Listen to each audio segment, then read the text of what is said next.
All right, let's think about what we just did. We left off in verse 21 talking about submission, very easy topic, not a lot of controversy there. Obviously, I'm being sarcastic, but he's going to carry that to verse 22 without using the word submission until verse 24. But he has not left that thought, okay? Paul is still talking about submission even without using that word until verse 24. I'm talking about after verse 22. For transparency regarding the text, I want to say again that my personal position would be in the category of complementarian, and the only reason why I use that word is to show that I stand against egalitarianism. I think egalitarianism is bad. I think it is far more dangerous than people think. When I hear people say, well, such and such is a well-respected pastor, and maybe he is, and maybe he really loves the Lord, but he's an egalitarian, I think he's doing damage that he doesn't understand how deep that could go. I think that. And he would say, well, I don't. And then I would say, let's wrestle if you're smaller than me, and I will fall on you. No, I think that it leads down some bad roads. But here's where I'm going. I see males and females as created equally in the image of God, by God, and that God has designs for both. A question 20 years ago, can a man have a baby? If you asked that question, people would look at you and be like, what's wrong with you? Ask that question today, and they look at you like, well, of course. Now, these are the same people that can't define what a man is or what a woman is. Can a man have a baby? No, he can't. Well, if he's a trans woman, no such thing. A man cannot have a baby. A male cannot have a baby. There you go. It's really complicated in medical. I know, isn't it crazy? You didn't know. When Charlie Kirk was alive, before he was murdered, not killed, murdered, there was a dialogue he had with a man who was pretending to be a woman. It was actually very respectful. Charlie was respectful. And the man who's pretending to be a woman was an EMT. Have I shared this one with you? I think I did. About where it said, okay, if you went on an emergency call, got to the door, you find a man, very obviously a man there, and you ask him what's wrong, he says, I'm pregnant, I think my water broke. Something to that effect. Charlie asked, how would you treat that? And the guy, pretending to be a girl, said, why? Because reality is a tricky thing, isn't it? You just got a 911 call that you've responded to, and you know for a fact that him being pregnant is not the issue. Or SOC evaluation. Okay, either there's not a real issue, or, hey, you don't call 911 for this made-up garbage. And an EMT would know that. The man looks back at Charlie like, oh gosh, why? Because reality is an inconvenient thing when you don't want it to be. What was it Al Gore used to say? An inconvenient truth or something? Yeah. Facts are tough when truth is involved, not man-made garbage. God made man, God made woman from the man. There are distinctions.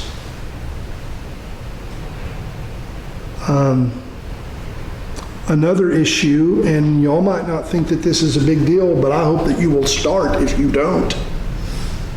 A woman cannot rightly pastor a church. Can't. And I know that there are students who think that they can, and I disagree with them, and I will say as much.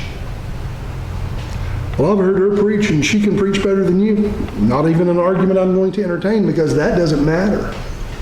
I'm not saying it doesn't matter if you can't preach as a man, then you're not called to be a pastor. One of the distinguishing mark between a pastor, elder, and a deacon is that the deacon isn't equipped to teach. Okay, a pastor must be able to teach, and it has to be evident, not because his mom says he can, but because he actually can. Those are God's standards. They're non-negotiable. Well, we have a woman pastor, then you're going down a bad road. You are. God has given role distinctions. Does God have more invested in the church than anyone else? He does. Christ, no one is more invested. I knew what you meant. Who bought it? Acts 20:28. Who bought it? What was the currency? His blood. Who is more invested than Jesus in the church? No one. And when I say Jesus, I also mean the triune God. He has told us how he wants it set up. He does not put a suggestion box in the Bible. He is not editing it. Egalitarians would differ with me on Ephesians 5. I contend that they are wrong, and it is more serious than some people want to think. So let's talk about these umbrella commands. Look at verse 22 through 24. And by the way, the word subject in verse 22, I've got the New American Standard. You'll notice that it's in italics. That's because the word is not there, but the implication is.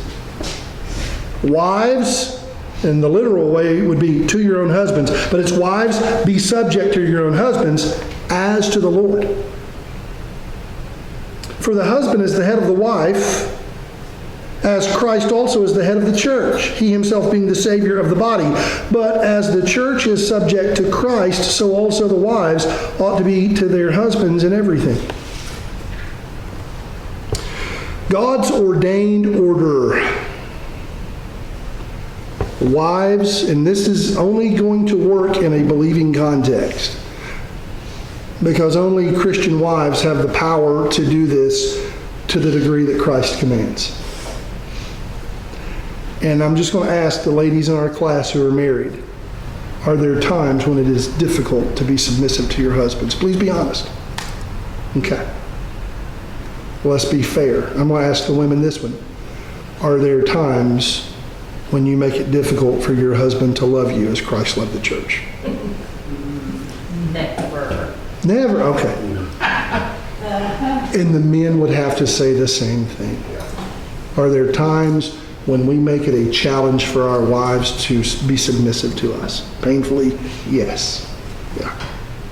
So this is not, I'm not building an argument against male or female. But as followers of Jesus, do we have the power to obey him in these commands? Yes. Are these options?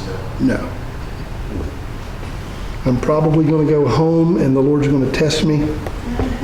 My wife get bit by one of our cats or something. No, I'm kidding. Wives are females who marry. Duh. Well, some people are on the Supreme Court and can't even get that one. There are other things they can't get, but I'll leave that there. The word for wives is gune. Ladies, I didn't make that up. You say, I'm a gune? You are. It is that which is distinctly female in contrast to that which is distinctly male. Well, I feel like a man. Your feelings have deceived you. Well, I always liked sports. You're a woman. That's just the way it is. Well, my 18-month-year-old little girl is convinced he's a boy. He's not. He's not. Or she's not, however I said that one. The abuse that is being done under that transgender LGBTQ garbage. You know, I'm not afraid to say this stuff. But don't you think that'll hurt the school? My goodness, I wouldn't want to go to a school that didn't say it like that. And there are schools that won't. I'm not going to be a part of it. I don't know why we're so worried about that stuff. I'm not being a jerk. It's just true. But this word always refers to a person who is a female, not a male. The biblical position on marriage has always been and will always be that one male marries one female. The Bible does describe instances where men marry multiple women at times. Give me an example from the Bible of a polygamist. Give me one. Who? David. King David. Hold on. No, well, we know about Solomon. A man with great wisdom, but not in that area. Let's talk about David. Because in the book of Acts, it describes David as something. A man after... God's own heart. Okay. David was a man after God's own heart. Ipso facto, polygamy is okay. No, it's not. It is sin. I mean, look at what happened to all those kids, the chaos that ensued. So the Bible describes David's sexual sin. We have that with Bathsheba, and I don't think she was raped. Doesn't look like it. Had 3 children. Yeah, but some are arguing, well, she couldn't say no to the king. It doesn't seem like she put up a fight. And that's not me picking David's side. They're both wrong. And David's men tried to warn him, and he wouldn't hear it. It says nothing about her coming kicking and screaming. The Bible describes David as being a polygamist. It never prescribes it. It never says this is good. When someone comes to me and they're trying to justify that which God has condemned, there's a personal reason for it. Hey, Pastor, I just believe God is leading me in a different direction in my marriage. Really? How'd that come about? Well, she's just gotten her eyes off the Lord. It's been this way for a while. That's strange because months ago you were raving about how godly she was. Yeah, I was lying. Oh, so you're a liar. So now I'm starting to question the rest of what you're going to say. I got a good idea of where it's going. I bet God brought someone into your life. How did you know? Well, here's what I do know. God didn't bring her into your life. But it feels right. And my wife, she doesn't submit to me. She doesn't love me.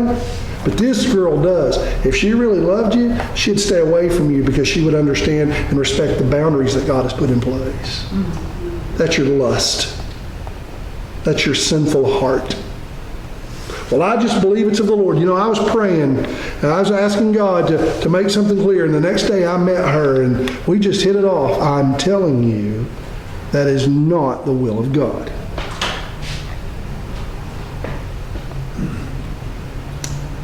Do not use the Bible when it describes something but doesn't prescribe it to try to make it God's will for your life. Don't do it.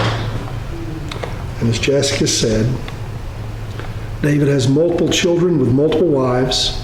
You got Amnon, who rapes his half-sister Tamar. Tamar's full-blooded brother, Absalom, lays in wait, comes up with a plan to kill, murders Abner, and he did. He murdered him. David didn't punish Amnon. That's a parent who has no problem bringing justice on other people's kids, but not his own. Well, if that was your son, hold on, stop that. Stop that right there. Just because you're related to somebody doesn't mean they shouldn't get the punishment they've earned. Y'all have heard the illustration I've given about, you talk about two people who are in a fight, and one is not provoked but just beats the crud out of the other one, and you're like, that one right there ought to get, prison, da da da da. And then you say, oh, by the way, that one was your son. Oh, well, let's be merciful. What changed? Your knowledge of who did the beating. And that's why God says, vengeance is mine. It's not yours. We will go too light on those we have an affinity for and too harsh on those whom we do not. We are biased. Do not emulate David or any other true believer in their sin. Don't. That is not justification. The women are to submit to their own husbands. Submit, hupatasa, that military term. I described it in session 1 of our class tonight. And then he says to their own husbands. Husband is the word aner. Yes, ladies, we got the good end of that one. I don't know, maybe you like the word gune. I just think it sounds weird. But an aner is a male, not a female. The wife submits to the husband. She ranks herself under his authority, not because she's less than him, but because God has set the design up this way.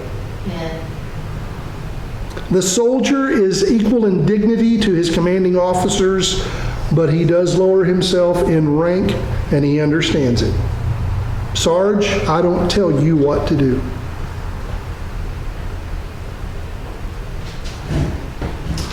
Ladies, I know that you can be fooled just like men can. Why would you ever marry a man if you had suspicion that he would be hard to submit to? I didn't say you've never had questions about your husband. And if you think I'm crazy, I have talked to young ladies who wanted me to do their wedding, and then we got into one session of counsel, one of the 6 sessions spread out over 3 months, and I was told, hey, we're going to go a different direction. Okay? I remember one young lady came to me. She'd never been married, and she said, I want you to do my marriage. And I said, these are my standards. She said, I understood a little bit of that, and let me talk with my fiance. She came back to me and said, he is not willing to do counseling. He doesn't think he needs it. I said, well, I won't do it without it. And she said, but you know me. I said, but I don't know him. But even though I know you, I'm still going to do the counseling. She comes back and says, well, here's his argument. By the way, he was married, but after a month knew it wasn't the right fit, so they're going through a divorce. I went, well, hold on, what? When did the marriage occur? 3 months ago, something like that. So he knew she wasn't the right one, but you are. And I looked at her and I said, because I knew her, I said, don't do it. Don't do it. I won't do it. But I said, don't do this. And I said, I'm begging, and she was a sweet girl. I said, please don't do this. No, I believe this is the one God brought. I'm like, I'm telling you, he's not. She went through with it. I obviously didn't do the wedding. I saw her, it was less than a year later, and I lost a friendship over that because one of my closest friends was related to her by marriage. Not her marriage, but her sister's marriage. And he ceased from being my friend. That has since been resolved, thankfully.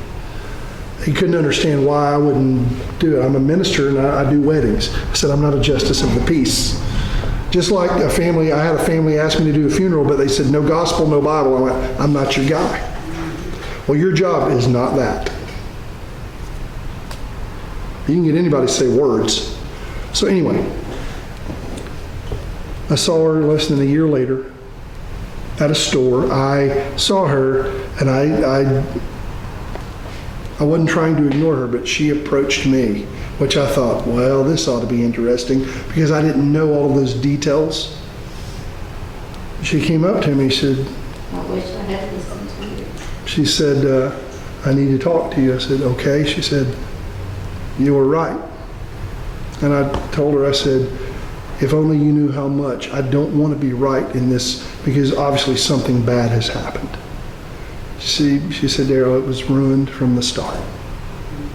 And I didn't say, yep. I went, and I let her talk.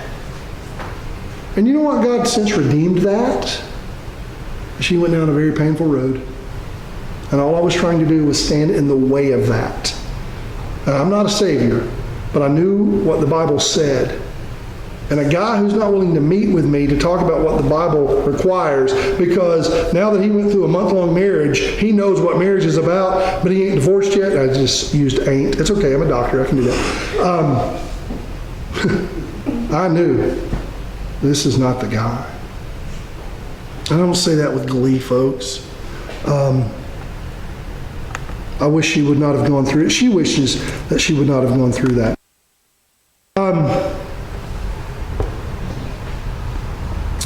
In verse 22, Paul speaks of believers submitting to one another. Verse 21. In fact, let me correct that in my notes. It says 22, but it is 21. But now he's pushing the point further regarding wives submitting to their own husbands. Their husbands are their first priority, not other men. Y'all turn to Titus chapter 2. Titus is in the New Testament. Titus chapter 2 is right between chapters 1 and 3. See, I try to teach well.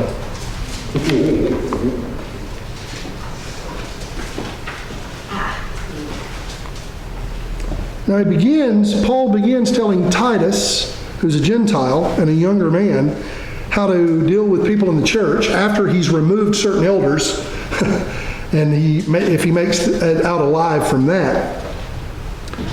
He starts with the older men. Then in verse 3, he talks about the character of older women. And then I want you to look at verse 4. Why is their character to be what God requires?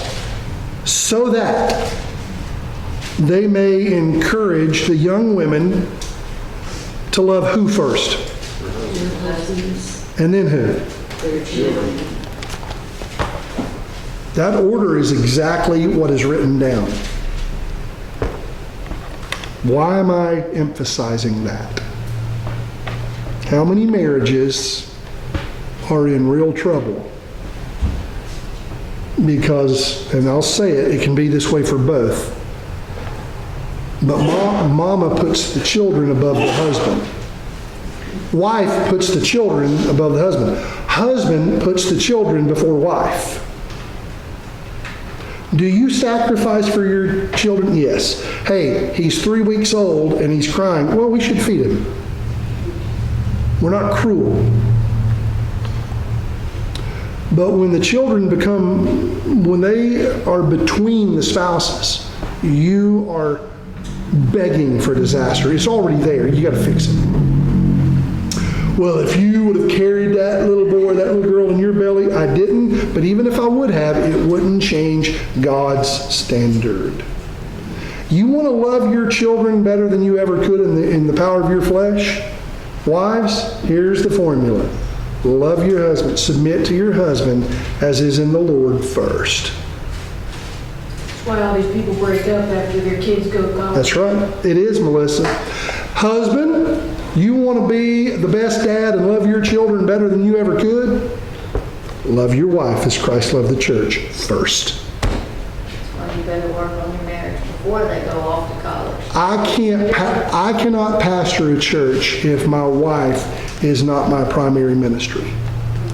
My wife is very gracious and giving, and she understands that sometimes as a pastor, I'm like a dad with a newborn, and mom is worn out, but she's got milk, she's got bottles, and I'm the one getting up and giving the bottle. She understands that. But when I am putting them above her at every step, I have now stepped out of bounds as a pastor. Certainly I have as a husband. Well, I've got to minister. Well, you're not ministering well. Your family is your first ministry. They will have to give some, and they need to know that too. But there's a balance there. And I ask my wife on occasion, how am I doing? And she'll tell me. I never ask her when she's mad at me.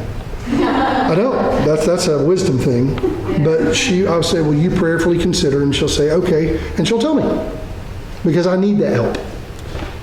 Well, this setup too is also for your kids because they see the example that the mothers and the fathers are setting, and children tend to, I've seen it even with my own kids, Lord help them, they tend to marry men who emulate their fathers or women who emulate their fathers. Whether it's good or not. Yeah, whether it's good or bad. Yeah. So that in the hindsight of having adult children that are now married, like, oh man, there's some stuff that we should have been doing way earlier than we started. And look, that's going to happen no matter what. Not that I don't love their spouses. I know that. They're great people. But there's something to this. Well, I got to put my kids first. You are doing damage, actually. You really are. You are teaching your children how to do this in contrast to God's order. And you don't know better than he knows. Well, you don't know my husband. Well, you don't know my wife. Doesn't matter. God, Acts 20:28. Who bought it? What was the currency? What are his suggestions? Don't give an answer. What are his good commands? We don't improve on them. Well, I know that's what the Bible says, but stop right there. You have not thought through this better than God has. Well, I knew a guy who did it that way, and still, number one, you never know somebody as much as you think you know them. Just because you saw this guy who was the upstanding church-going man, you didn't know he was a serial killer and he was just fooling everybody. That's actually happened, by the way. Be careful from presuming that you know better than God. Now, why do you think not a lot of husbands, not a lot of wives know about God's standard from Titus 2? How often do you hear it preached? You got to go through Titus. It's a great book. So, you speak of submitting to your own husband as your first priority, not other men, not other husbands, not even your dads. And then Paul adds an important phrase at the end of verse 22, which is, as to the Lord, a believing wife, when submitting to her own husband, is doing as if she is submitting to Jesus. And here's why. Because she is. And I'm not saying that your husband is Jesus, but you submitting to him is your submission to Christ. Just taught on this at church from Galatians, and I borrowed from 1 John. You cannot love your brother. You cannot love your neighbor. You cannot love God rightly unless you love your neighbor, your brother. You can't. Well, I love God, but not people. Then you're sinning. Part of the way you demonstrate your love for God is that you love your neighbor. And loving your neighbor doesn't mean affirming them in everything. That's right. Loving your child doesn't mean you affirm everything. Well, I love God, but not him, not her. No. Doesn't work. In fact, the Apostle John says, if you say that you love God but hate your brother, you're a liar. Well, I don't hate him. You're acting like it. Well, I want to soften the language. Your heart says something else. Wives, you cannot rightly submit to Christ if you refuse to submit to your husband. And I know that's not easy all the time. I know that. It's not always easy for a husband to love his wife, but that's God's command. And God gives us what we need to obey him. So the next time you're finding it difficult to submit to that fellow sinner whom God has redeemed, go back to Ephesians 4:32 and say, Lord, you've been patient with me. Lord, help me to do what is right in your eyes. And watch God work. I remember one time, April and I, we were fussing. I forget what she had gotten wrong, but we were fussing. And I went to my little study, and I said, Lord, I don't know what to do with her. Lord, what do you think we should do here? Because she obviously needs to pray like I am.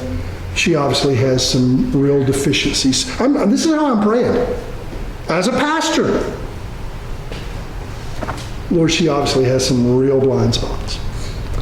And if you will work on her, I'll be willing to listen. And we'll work it out.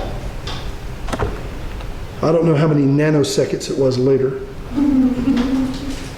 when God began to bring things to my heart and my mind. And it was as if he were saying, son, I don't know what mirror you're looking in, but it's the wrong one. And God began to show some things in me and my heart that were despicable. And not only did he begin to bring the heavy hammer that I needed, he began to open my eyes to see how my words had not been good to my wife and how I had wounded her. And I think about some of the things that she faced in her younger life and how she had confided in me and how I was exploiting that. And I'm just going to tell you, God laid me flat. I couldn't stop from crying. My heart was crushed. I got up from there and I marched down the hall and into our bedroom, and there she sat on our bed, and I just went over to her and I kneeled down. I said, I am so sorry. I said, and here's what I'm sorry for. I just started laying it out. My wife looked at me and she apologized for some things too. Yeah, I get a little emotional on this one. But she started, and we embraced because we weren't seeing each other as enemies in that moment. God had dealt with her and God had dealt with me. Because my guess is she probably was praying something similar. Lord, I don't know what's wrong with that man. And the Lord had a way of saying, I'm going to deal with you. And then he's saying, I'm going to deal with you. And God brought us together. We've had an argument or 70 since then. I remember she said later, she goes, I think we've learned how to do this. I said, well, we've still got probably some lessons, but you know what? It is a lot better than it was. That was earlier in our marriage. So easy to see the wrong in the other and not see it in yourself. C.S. Lewis, when speaking of pride, said, it is the thing we detest most in others, but fail to recognize in ourselves. And I will tell you this as a husband, and I would think my wife would say the same thing. There's not a person on this earth, and I'm not putting her above Jesus or even equal to, but as a fellow sinner goes, there is not a person on this earth whom God uses greater to encourage me and strengthen me than my wife. There have been times where she has come alongside me and she's put her hand on my shoulder or something. She goes, I'm with you in this. I got you back. And y'all, I feel like I could charge hell with a water gun. Bring it on. Not some bravado, but I feel like a man who has a godly wife who's like, Darrell, I'm with you. And I'm like, Lord, let's go. But, know where I'm going to flip it. There's also not a fellow redeemed sinner on the earth who can take the wind out of my sails quicker than my wife. And it is the same for her as it is with me. When I affirm her and she knows that I love her and that I would go to death for her, you can just tell in her countenance she's a different woman. But when I have harmed her and hurt her, she's like a scared little child. She's not afraid of me. She's half my size, but she's like a scared, wounded little girl who's remembering some past trauma. And I'm not saying she runs to a corner because she's weak. I'm saying that I can harm her and open old wounds quicker than anyone else. It's the way it works, unfortunately. We have the power of Christ as husbands to love our wives as Christ loved the church. Wives, you have the power and grace of Christ to submit to your husband as to the Lord. And when it's difficult, Ephesians 4:32 is a great reminder. And don't go into your prayer room praying, God, do this, do that, change this, change that. Fight for your spouse in prayer, not to be more of what you want them to be, but you fight for them to have a heart for Christ. Amen. And fight for them. There shouldn't be a greater warrior in prayer for your spouse than you. And oftentimes we're the last to pray like that. So, now, I haven't left a little time to ignore this, but in verses 23 and 24, the husband is the head of the wife. I read that as Christ also is the head of the church. The husband is the head of the wife, even as Christ is the head of the church. Now, I didn't pay for her. And if you have a mail-order bride, I guess you could say you did, but not biblically. This is about God's created order. Egalitarians and others argue that the word head, kafal, doesn't mean what we think it means. I got news for you. It means what it means. Paul uses the words even as. For the wife to submit to the husband as to the Lord. Husband, love your wife as Christ loved the church. Do not water the language down here. And I don't care how many people agree with it, how many people like it, and how many polls are taken. Don't do it. Husbands have a God-ordained position of authority that has been given to him, wherein he is the head, the functional head of the family, and of his wife, even as Christ is the head of the church. Though Christ is sinless and we are redeemed sinners, God has given us a position. How we use that, God takes note of. Whereas the church collectively submits to Jesus, wives submit to their own husbands. And that doesn't mean that wives are slaves to their husbands, but that they willfully and lovingly submit to him as he leads. He didn't pick the position. And by the way, if he acts like he did, you might have a tyrant on your hands.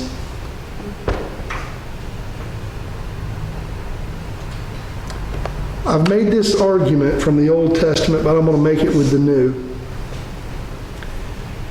In those few occurrences in the Old Testament where you read of the kings of Judah, the southern kingdom, remember, the northern kingdom had no, I'm talking about once it divides in 931 BC, there are no good kings to the north. No.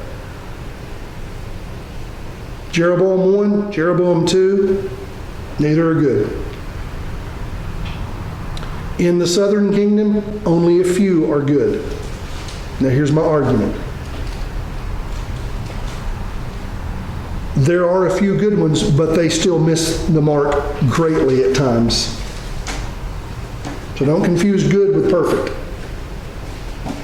When you see the kings at their best for God, now I am including David. I'm going to hold off on King Saul. There's just so much debate over him, and I don't want to go into that. But even Solomon,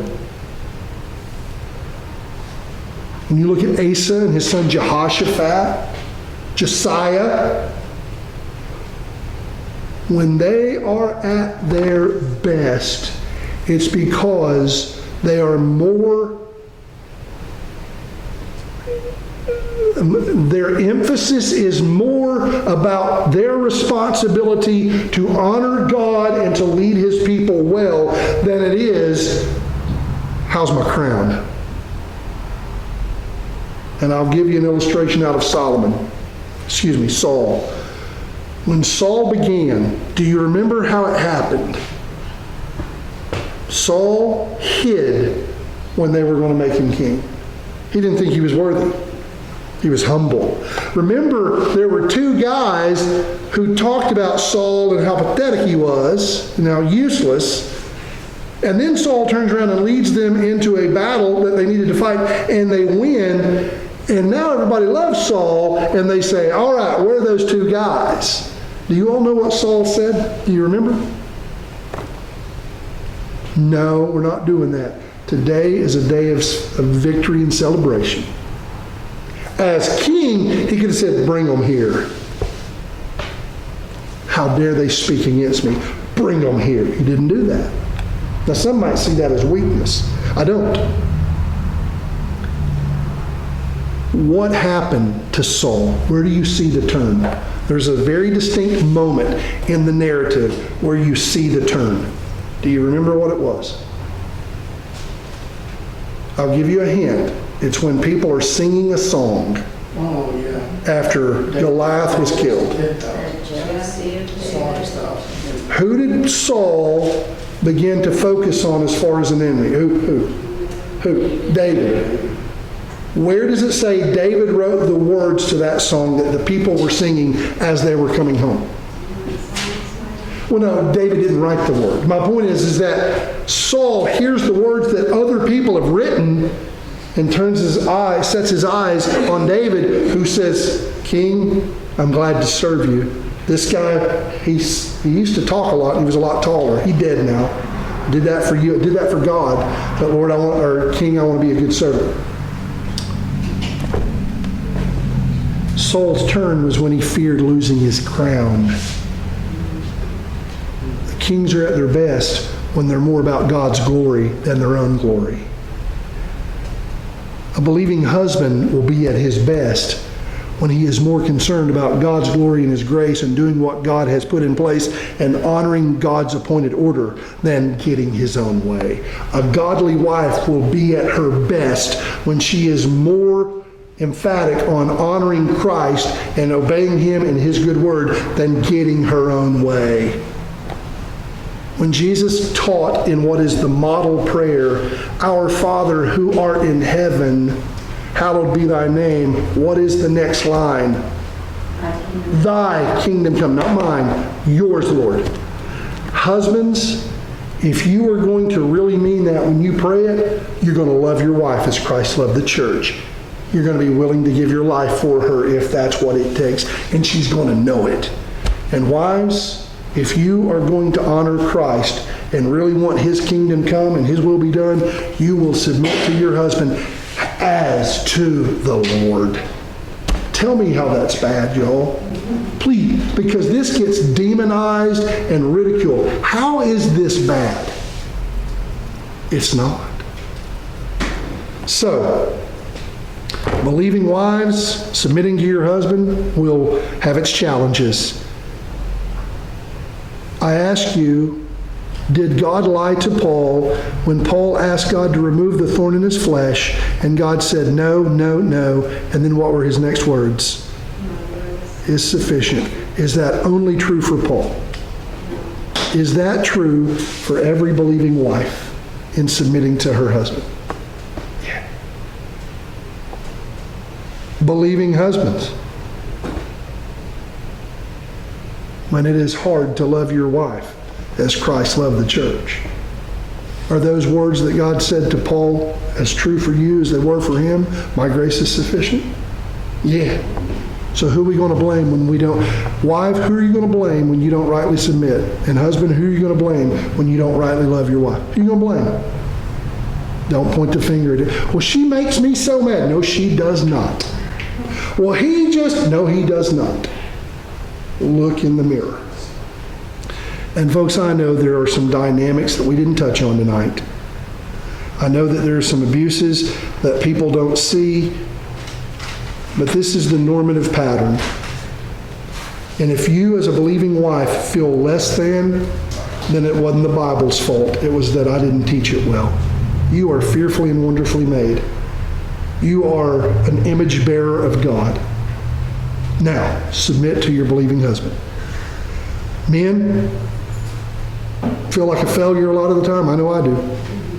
You too are fearfully and wonderfully made.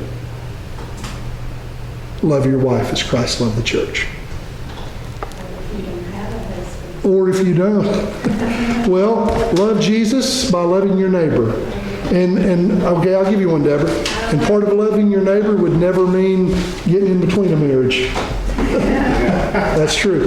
And loving your neighbor, listen to this one because we got to shut it down. Loving your neighbor would never have you counsel a married person to not obey Christ in the marriage. He did what? Oh, I'll tell you what I'd do. Stop it. She did what? Well, let me tell you what. Stop it. And when we get to this next week, Lord willing, I hope it'll come into view why this is so important, because it's a lot bigger than just a couple of commands. It's huge. The implications are huge as it pertains to our evangelistic outreach. Okay, we're done.